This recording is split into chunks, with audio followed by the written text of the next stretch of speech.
E aí, beleza?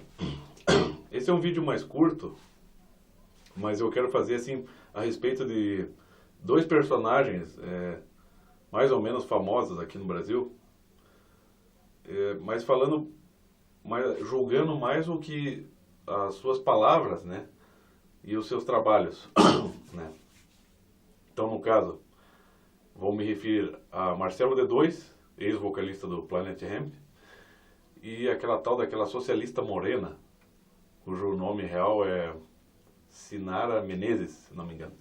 Então, eu fico pensando, o que esses dois, né, o que essas duas pessoas têm em comum entre si, né, fora a ignorância, né, que eles expressam com bastante orgulho. Bom, você pensa, o Marcelo D2 foi o vocalista do Planet Hemp e durante um bom tempo, né, principalmente nos anos 90 ali, eu que fui um jovem nos anos 90, a gente ouvia, né, a banda, e o tempo todo você tem o Marcelo D2 fazendo apologia à maconha, sobretudo. E não só a maconha, mas assim, passando aquela imagem do malandro, né, do cara que se dá bem na vida, não por um meio inteligente, por um meio maduro. Afinal de contas, ele já deve estar com quase 50 anos, né, Marcelo D2. Naquela época ele era mais jovem e tal, também, não tão jovem assim, né, mas... Só que essa imagem pegou pra ele, né, do cara que faz parte do gueto, vamos dizer assim. Mas ele se tornou, de certa forma, uma celebridade, se tornou famoso, enriqueceu, né? E ao longo do tempo, o que aconteceu? O Planet Hemp acabou sendo censurado, né? Parou, a banda parou, eles não puderam mais falar de maconha. Bom, mas eu fico pensando assim, o Marcelo D2 teve um tempo que ele foi bem criticado por causa disso. E ele falou, eu tenho o direito de me expressar, liberdade de expressão. Beleza, que seja. Só que a questão é a seguinte, uma coisa é a liberdade de expressão, não é mesmo? A outra coisa é você assumir a responsabilidade sobre aquilo que você fala, né?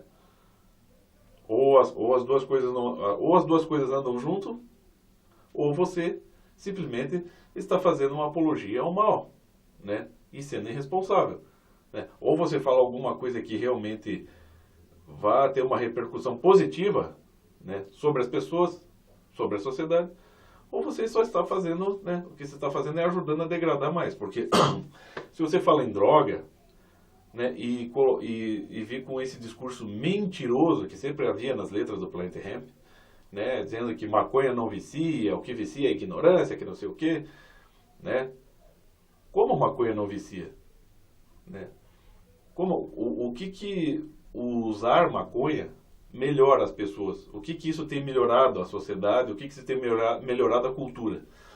Né? Até hoje, ninguém, né, qual o estudo que estão mostrando estatísticas assim de que o uso da maconha está melhorando as pessoas, melhorando espiritualmente, melhorando sua inteligência. O que aparece assim, em alguns lugares onde o uso é liberado, a única coisa que aparece, né, nas estatísticas é que as pessoas se sentem mais livres, né? Sentem que os direitos, né, seus direitos estão sendo garantidos. É só.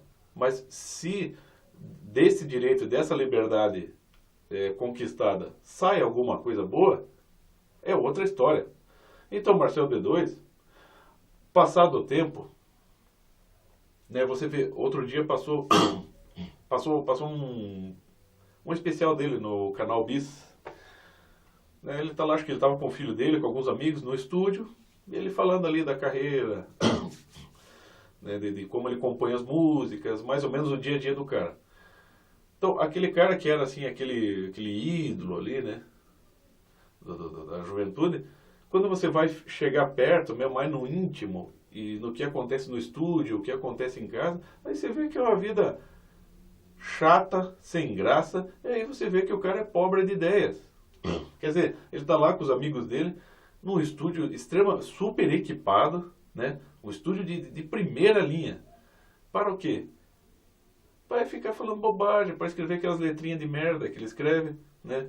Para ele ficar... Quer dizer, o Marcelo D2, ao longo de todo esse tempo, de todas essas décadas, né, que ele esteve no meio artístico, o cara não cresceu nada. O cara não, qual que é a maturidade realmente que existe ali? Claro, maturidade todo mundo adquire com o tempo, mas artisticamente falando... O Marcelo D2 não sabe nem o português direito, meu Deus do céu. Pelo menos é assim que ele se expressa. Ele está naquela linguagenzinha de gueto, naquela linguagenzinha da periferia, né? Tá falando aquelas mesmas coisas, daquela mesma realidade, como se ele vivesse ainda naquela realidade, né? Ele que veio de uma condição pobre, que foi camelô, que teve uma vida difícil, ele ainda está falando como se vivesse aquilo. Está falando, né, aquela linguagenzinha de malandro, né? Como se isso fosse assim... como se isso representasse a cultura brasileira, como se isso representasse assim, uma coisa de muito importante para o espírito do brasileiro. Se eu quiser compreender o que é a malandragem brasileira, eu vou ler Machado de Assis, eu vou ler Lima Barreto, né? O Mário de Andrade, né? É o cara que escreveu Macunaíma, ou seja, o herói sem caráter, o herói malandro, né? Então, ali, esses gênios literários já deixaram claro como é que normalmente funciona, né, a mentalidade comum do brasileiro. E o Marcelo D2, longe de superar isso aí, ele é só mais um personagemzinho de Lima Barreto, um personagemzinho de Mário de Andrade, né? Porque ele não consegue ultrapassar aquelas, né, vamos dizer assim, ele não consegue transcender a sua situação, né? Ele vai ficar sempre com aquela linguagemzinha, né? E sempre com aquelas ideiazinhas pobres. Aí tá lá no estúdio de primeira categoria para escrever aquelas porcarias. Não é capaz de pegar num pandeiro, não toca nada, né? Então, eu não estou querendo desqualificar assim, algum talento ele tem, né? O Marcelo D2 algum talento tem. E eu sei que ele tem uma sensibilidade musical, porque ele fala bastante quando ele cita os gostos musicais dele, pô, aí sim, aí você vê um cara que é sensível a vários tipos de música, mas onde é que ele aproveita isso? Para abrir a boca, ficar falando, fazendo apologia à maconha? Eu acho assim, você, Marcelo D2, se você acha que maconha não faz mal, se acha que maconha, né, não deixa que a cultura, né, vá pro ralo, né? Se você acha que maconha não vicia, que o que vicia é ignorância, beleza, então dê maconha para o seu filho fumar. Né? Dê maconha para sua esposa, dê maconha para sua mãe. Se der certo neles, aí vamos discutir o assunto. É a mesma coisa com o Fernando Henrique, né? O senhor Fernando Henrique é o cabeça do projeto de lei que quer para liberar maconha. Então o Fernando Henrique, ele que dê maconha para as filhas dele, ele que dê maconha para os netos dele, né? Para os parentes dele.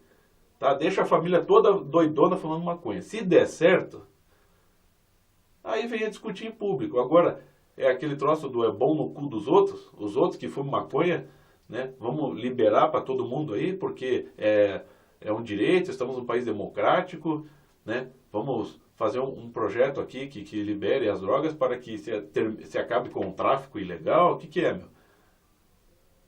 Agora, quer dizer, as pessoas aqui no Brasil já é uma dificuldade para lidar com o problema das drogas, com o tráfico de drogas. E isso está acabando com a vida das pessoas, né? Os traficantes não têm piedade, né? Se você fica devendo um traficante, ele vai te matar, né? As pessoas começam fumando maconha, vão para cocaína, vão para o crack e vão se fuder. E é o que está acontecendo todo dia. Muitos vão dizer, mas a maconha não é porta de entrada para outras drogas. Só que tem uma coisa, você usando maconha, você não tem como prever as consequências. Muitas pessoas podem usar maconha e aquilo certamente não vai fazer mal para elas. Mas aquilo faz um mal extremo para outras. E muitas passaram da maconha para a cocaína. Por quê? Porque é imprevisível a situação. Maconha é um alucinógeno. Maconha não faz bem para o organismo, né? Ela pode causar um prazer para quem goste, né? Mas ela pode ter consequências sérias. É a mesma coisa essa socialista morena. Assim, uma manezinha estúpida metida a intelectualzinha cult, né? Quer dizer, começa por isso, defendendo a esquerda, né? Aí eu fui lá no blog dela, pensei que era alguma coisa mais séria, é só texto estúpido. É só ideiazinha sabe? Não acredito que uma mulher com aquela idade é capaz de ficar colocando ideiazinha de adolescente, sabe? Fazer aquele blogzinho idiota, né? Que não tem nada para dizer aquilo, né? Quer dizer, que ela pega dizendo, não só pelas críticas que ela fez ao Olavo de Carvalho, a qualquer outra que ela faça, pessoas estão seriamente estudando sobre o comunismo, ela diz que não, que é tudo uma farsa, que essas pessoas são todas alucinadas, são todas paranoicas, daí ela pega todas aquelas referências, as coisas mais estranhas que surgiram, né? Pessoas que tiveram ideias estranhas sobre o comunismo, sobre teoria da conspiração, pessoas que estiveram iludidas no passado a respeito disso. E lançaram matérias, livros, daí ela pega aquilo, publica ali no blog e fica dizendo que, tipo assim, aquilo é a face do estudo do comunismo. Aquilo que é a realidade do estudo do comunismo. Que o comunismo não é nada daquilo que... Tipo assim, querendo equiparar os grandes estudiosos do comunismo, que apontaram todos os problemas, as referências, né, com referências, com material, com testemunhos, né, com arquivos, né, que provam todos os crimes do comunismo da União Soviética. E ela põe lá as matériazinhas de alguns paranoicos lá que confundiram a União Soviética com outra coisa, com invasão de ET ou qualquer outra coisa. Então, e ela acha que com isso ela é a dona da bola, que ela está ganhando a discussão. Puta, mas como é que pode, né? Por isso que dizem mesmo, tem um estudo que diz que esquerdismo mesmo é uma doença mental. Aí essa retardada, dessa socialista morena, também defende a maconha. Aí ela põe uma matéria lá citando, inclusive querendo citar dentro trechos de textos hindus, seriam textos sagrados hindus, para querer provar que já 5.000 anos antes de Cristo já se usava a cannabis em rituais, né? Em rituais religiosos, sobretudo, né? Então ela cita alguns, pega assim, ela tipo assim esquarteja, né, a cultura, né? Eu não sei nem de onde é que ela foi estudar hinduísmo, se é que ela estuda, né? Ou então que tipo de referências ela pegou sobre o hinduísmo para colocar aquilo que ela colocou. Então ela põe alguns trechinhos do que seriam textos, dos textos tradicionais hindu, onde se faz menção a alucinógenos estilo cannabis. Só que a questão é a seguinte, é que essa débil mental dessa socialista morena, como ela não estuda tradições, a questão é a seguinte, que no hinduísmo você tem lá, os textos sagrados começam com os Vedas, né? Os 4 Vedas. Veda quer dizer assim a sabedoria. Então você tem o Rig Veda, você tem o Sama Veda, o Adi Veda e o Atharva. O Atharva é o texto mais recente. Então você tem camadas de texto. O primeiro Veda, ele era para uso primeiro de tudo. Antes de haver o texto escrito, você tinha a tradição oral, né? Então os Brahmanes, né, vamos dizer assim, os homens que têm um contato com o Espírito Universal, o Espírito Divino, eles não escreviam. Eles só transmitiam oralmente a tradição. E ela ficou séculos assim. Até que depois, outro grupo de sábios, né, da geração seguinte resolveram transcrever isso. E ao longo do tempo foram sendo estabelecidos esses vários Vedas, esses 4 Vedas, para que de uma certa forma fosse se adaptando, né, àquela linguagem mais esotérica, vamos dizer, mais hermética, que era mais própria dos sábios, né, e que era de difícil compreensão para o popular. Eles foram tentando adaptar, só que nessas adaptações daí vão surgindo mais outros livros, vem os Upanishads, os Brahmanes, né, vem os mantras, vem o Mahabharata, vem o Bhagavad Gita, quer dizer, e à medida que você vai popularizando, vão surgindo outras práticas, né? Então, existe uma certa também degradação ao longo do tempo ali. Assim, na medida em que você populariza, degrada um pouco. Tanto que daí chega aquela questão da simbologia com os animais, né? Você tem o Ganesha, né? Daí depois você tem os animais sagrados, a vaca.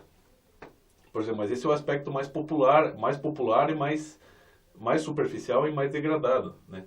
Nesse meio, aí você acaba tendo a inserção do uso de alucinógenos. Agora, como é que um sábio que é capaz de citar todos os Vedas de ponta a ponta, como é que ele vai estar alucinado? Como é que um Brahmane lá, que conserva as tradições orais, porque ainda tem, como é que ele vai estar fumando maconha, ficando doidão, né? Como é que, estando alucinado por cannabis, como é que ele vai citar coerentemente, né, os textos sagrados hindus? Então não acontece isso ali, não adianta acusar e não adianta dizer, chega aquela coisa da teoria do Timothy Leary, que o uso de drogas, maconha, LSD, heroína, abre as portas para a percepção. Isso já foi derrubado há muito tempo. O Timothy Leary estava errado e o Aldous Huxley provou isso, né? Ele escreveu o livro As Portas da Percepção, com o uso de mescalina, e aquilo não deu em nada, né? É ridículo. Esses autores mais modernos, o Aldous Huxley, que é um grande autor, já provou isso.